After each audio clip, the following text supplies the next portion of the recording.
Joy is a good word because, think about 41 years of ministry and so many different settings.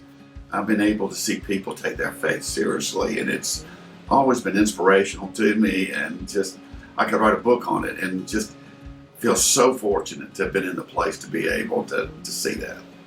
Early I wanted to do everything just right in the church, and because of that, I think my boundaries weren't real well. And so, I'm still working on it, but I think I do understand now more than ever that to be healthy, you got to set boundaries and set some time aside for yourself, for your family, and there's always something else to do at church, and so you just got to know, when to stop and to take care of yourself.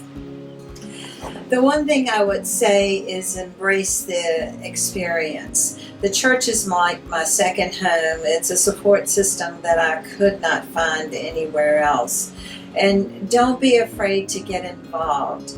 And when you're involved, don't feel guilty when you have to say no, because there are going to be times that you will say no, and that is okay. The ways that I've found to get involved, I have a love of children and teenagers, and I also have a love for music. So those were the areas where I chose to find what I wanted to do. And also I found it an honor to be a pastor's wife. The church has been really good to David, to myself and my two boys and my family, and I just wouldn't change anything about it. Let's move on and talk a little bit about your pending retirement this summer, David.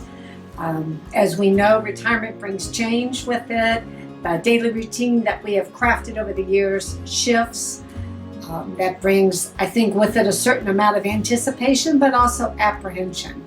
So maybe we'll begin with Phyllis as a veteran of 1 year of retirement and see what type of advice she might be willing to give you. The advice I'd give you, David, is the advice that someone gave me. I would just take it slow and easy. Don't overcommit yourself to things. Just find out truly what you're passionate about, and then once you determine those things later on, then you can go for it. Yeah, well, I think everybody already knows I love to play golf, and I think I'm going to take Phyllis's advice. Only problem I've got is she says I can't stay at home, so whatever I do, I've got to be outside the house. But we will do that. And my years at Shady Grove, that my health has faltered a little bit, so I know I'm going to be much more intentional about taking care of myself physically and exercising a little bit more. And I think I'm going to be doing some mentoring with children and teenagers, because I've always been passionate about that. So I'll do that somehow or another, and down the road I may still be a part of the church part-time. We'll see how that plays out, but we're going to do it slowly. Well, we've already got a trip to Alaska planned. We're going to Alaska this summer, and then we'll also do our summer family vacation with everyone at the beach. So those are two exciting things that we have to look forward to, and David and I will definitely be at the beach every spring and every fall for a week or so, because we both love the beach. So that's where I plan to be. I think you'll be there too. We'll go with it. Well, I just think we more and more are living in a culture that's moving away from church and faith, and we've got so many young families at 38.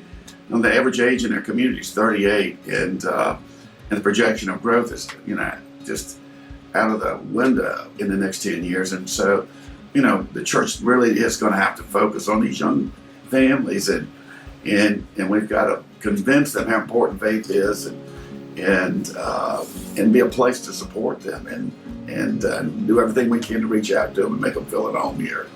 We cannot thank you enough for the love and the dedication that you have shown. We just wish you all the best in retirement.